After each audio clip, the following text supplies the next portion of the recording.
This is the KRQE News 13 Sports Desk with Van Tate.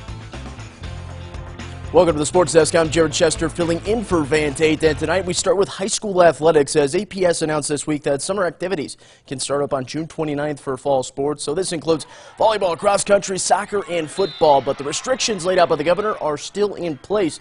So there'll be a 5-to-1 player-to-coach ratio, no sharing of equipment, and mandatory temperature checks, just to name a few.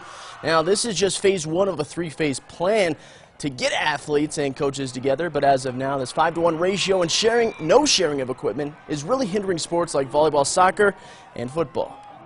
The current restrictions that they have in place are a little difficult, to say the least, right now, but we're hoping by the time that we can kick off on the 29th that some of those things will be relaxed a little bit and we'll be able to meet in a little bit bigger groups with a little bit better opportunity to equipment and stuff like that.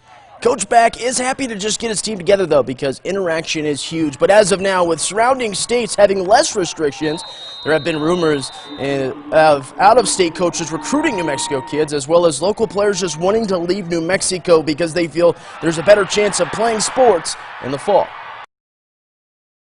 We've heard of a lot of things.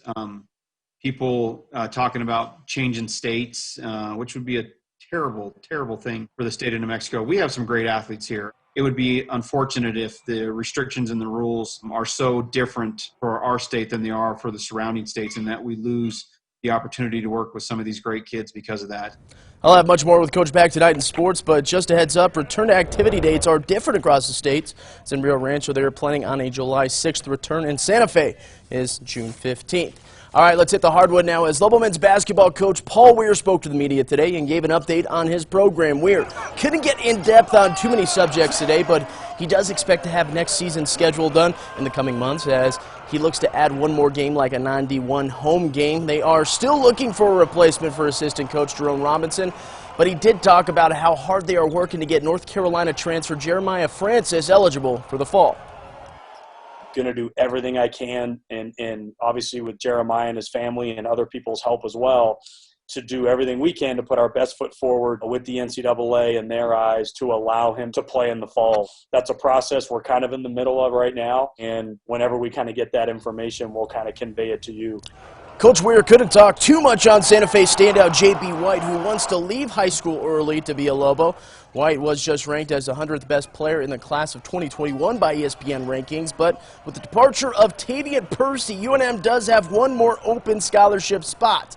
So what is Weir looking for, and will he fill it this summer? Obviously, we have different options there, some of which I can talk about publicly, some I can't. It's right now available, and we're just going to try and use it in the best way we possibly can. Yes, I would expect that scholarship to be filled. I can't exactly say where and how. There's a lot of other things that would have to take place. We'll keep you updated on Lobo basketball moving forward. But now to baseball, as New Mexico State standout Nick Gonzalez will have his eyes glued to the TV tomorrow, as the 2020 MLB draft will start with round 1, or picks 1 through 37 at 5 p.m. I'm just hoping, to go to a team that really likes me and really wants me to play, and that's pretty much it. I'll play for whoever. I'm just super fortunate to be here.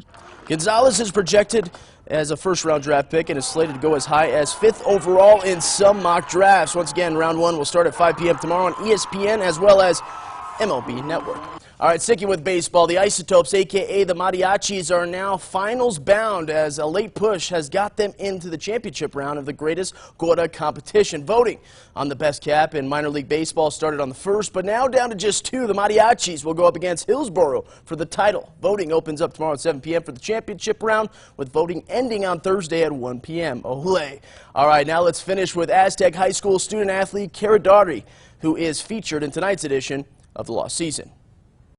Hi guys, I'm Kara Daugherty and I'm a graduate from Aztec High School and I was on the softball team.